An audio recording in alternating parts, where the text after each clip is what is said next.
In today's video, I'm going to teach you how to recover your iCloud account and data using another iPhone.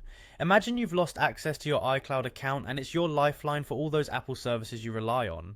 Perhaps you're staring at a new phone and unsure how to bring back your contacts, notes, photos, and everything else crucial to your daily life. Don't worry, today we're going to walk through a straightforward 5-minute process to get you back on track using another iPhone. So let's get started. First, grab that other iPhone and open up the Settings app. This iconic grey gear icon is your gateway to all things Apple. It's where you can tweak your device settings, and today it serves as the first step in accessing your cherished iCloud data.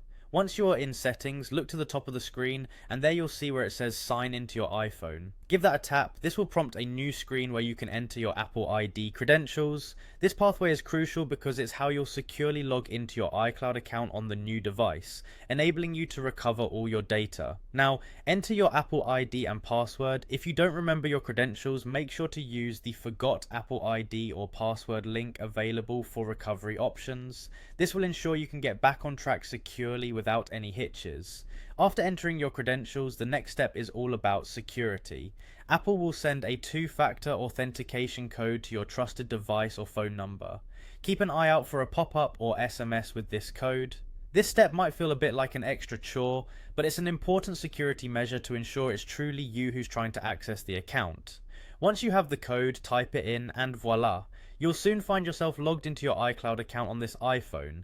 Now you just need a little patience, wait a few minutes as your iCloud data begins to sync automatically. During this time, your contacts, notes, photos and more will start appearing on the device without you lifting a finger. If you're thinking about what to do next, maybe take a sip of coffee or admire how technology keeps us effortlessly connected. And there you have it. With these steps, you can regain access to your iCloud account and all its data in no time. Remember, these processes are designed to be intuitive and user-friendly, keeping both your convenience and security in mind. Thank you for joining me today, and I hope these instructions helped make your tech life a little easier. If it did, feel free to leave a comment or share this video with others who might find it useful. Until next time.